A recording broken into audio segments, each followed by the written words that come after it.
Welcome to the Seeds Lifestyle. This is a video about dynamic and static stretching. My name is Ian. And I'm Amanda. And here we go. So dynamic stretching is what you're going to want to do before you start any kind of activity to get yourself warmed up.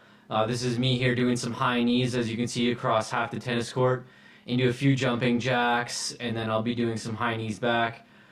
This video is sped up a little bit, so we're looking at this about a time and a half here. So if it looks like I'm going a little bit faster or we're going faster, then just because we sped up the video a little bit for you.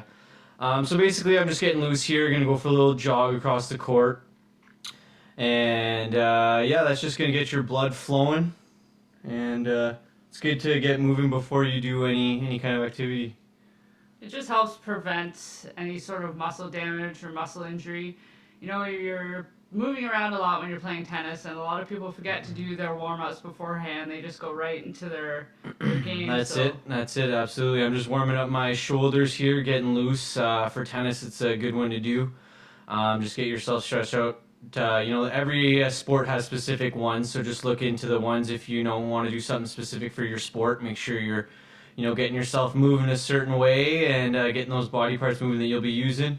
At the end, you can just have some fun. I'm just moving around, literally just, moving around and getting the blood flowing. So it doesn't really matter what you do sometimes. You can just punch the air and, yeah, that's it. As long as you're moving, you're good to go. And that's it for dynamic stretching. And then for your static stretching, you want to do that after your game is done or your workout or whatever. So basically here I'm doing a quad stretch because you're doing a lot of running in tennis. So you want to make sure you stretch out your quadriceps, which is the top part of your leg. You want to hold these stretches for about 30 seconds each side. That's just to get the most out of each and every stretch that you do.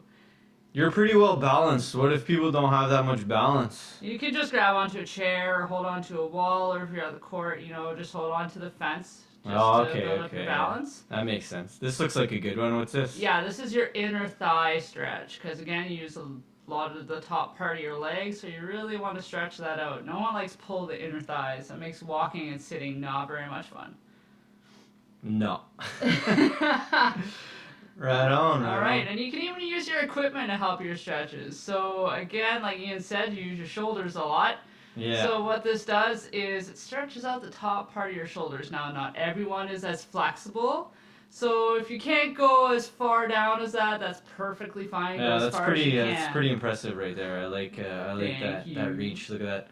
Just holding it there for, like you said, 30 seconds, I guess. Yep, about 30 seconds exactly. Nice. Same thing with dynamic. I'll just go back to that for a second. Do about 5 minutes before you do about 5 minutes of that before you start your workout.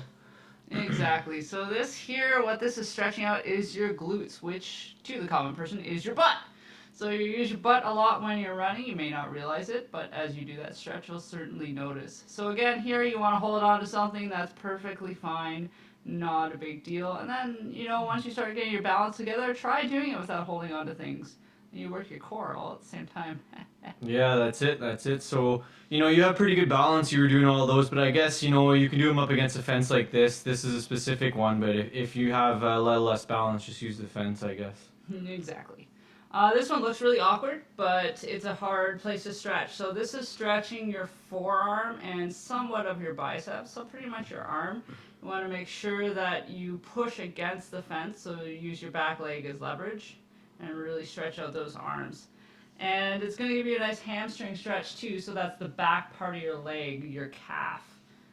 And running can really pull on those hamstrings. Yeah, especially tennis, with a lot of side-to-side motions and stuff like that. When you're stopping and starting quick, you're going from side to side, so that's probably a good one for that especially, right? Yeah, exactly.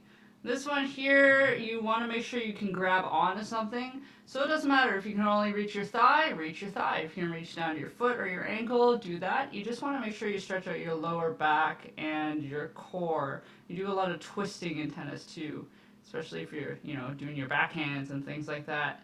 That was a good angle to record there. I just tossed that in, Anyways, that was the Seeds Lifestyle on dynamic and static stretching. Thanks for checking us out, and more videos to come in the future.